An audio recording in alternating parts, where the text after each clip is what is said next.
Hi friends and viewers, இன்றைக்கி நம்ம சேனலில் உளுந்த வடை மெது வடை எப்படி பண்ணுறதுன்னு பார்க்க போகிறோம். ரொம்ப நாள் கழித்து வீடியோ அப்லோட் பண்ண போகிறேன். ப்ளீஸ் ஷேர் அண்ட் சப்போர்ட் பண்ணுங்கள். நான் இப்போது ஒரு டம்ளர் உளுந்து ஆல்ரெடி ஒரு 3 hours ஊற வச்சுட்டு இருக்கேன். இப்போ நம்ம இதை மிக்சியில் போட்டு அரைச்சிக்கலாம். சும்மா கொஞ்சம் வாட்டர் தெளித்து ஒரு மாவு கன்சிஸ்டன்சிக்கு, ரொம்ப தோசை மாவு இட்லி மாவு மாதிரி இல்லாமல் ஒரு நார்மல் மீடியம் கன்சிஸ்டன்சிக்கு நம்ம இதை அரைச்சி எடுத்துக்கலாம். இந்த கன்சிஸ்டன்சியில் ஒரு 2 ஸ்பூன் வாட்டர் ஆட் பண்ணிக்கலாம்.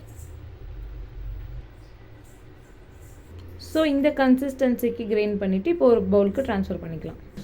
இப்போ இந்த பேட்டருக்கு நம்ம கொஞ்சம் பெருங்காயத்தூள் ஆட் பண்ணி, பெருங்காயம் ஒரு 1/4 டீஸ்பூன் ஆட் பண்ண பிறகு இப்போ நம்ம கொஞ்சம் உப்பு ஆட் பண்ணிக்கிறோம். உப்பு ஆட் பண்ணிட்ட பிறகு இப்போ நான் ஒரு 2 பச்சை மிளகா, ஒரு 1/2 இன்ச் இஞ்சி, அப்புறம் சீரகம் இதை சாப் பண்ணி வச்சுக்கிறேன். இதை 3 இப்போ இந்த பேட்டரில் மிக்ஸ் பண்ணிக்கிறோம். இது எல்லாமே ஆட் பண்ணிட்டு இப்போ நம்ம நல்லா கைவிடாமல் இதை பேட்டர் மாதிரி நல்லா மிக்ஸ் பண்ணிக்கணும். நல்லா கைவிடாமல் நல்லா பேட்டரில் மிக்ஸ் பண்ணிக்கணும்.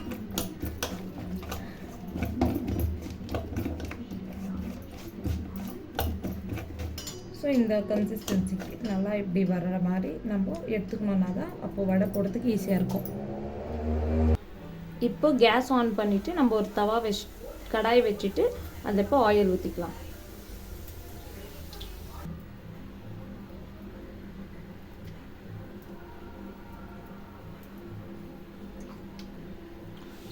எண்ணெய் ஊற்றிட்டு நல்லா ஹீட் பண்ணிக்கலாம்.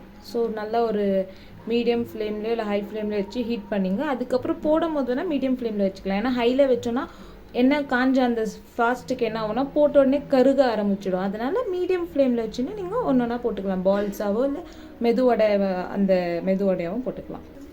கையில் எடுத்து இந்த மாதிரி ஒரு ஓட்டை பண்ணின்னு அதை அப்படியே நம்ம ஆயிலில் விட்டுருக்கோம். ஆல்ரெடி விட்டுருக்குறேன்.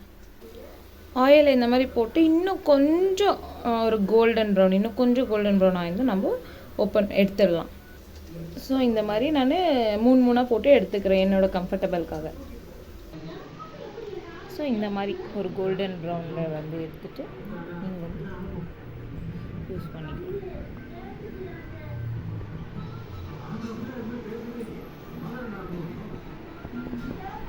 ஃப்ரெண்ட்ஸ், உங்களுக்கு இந்த வீடியோ பிடிச்சிருந்துச்சின்னா லைக் பண்ணுங்கள், ஷேர் பண்ணுங்கள், என்னோடய சேனலை மறக்காமல் சப்ஸ்கிரைப் பண்ணுங்கள்.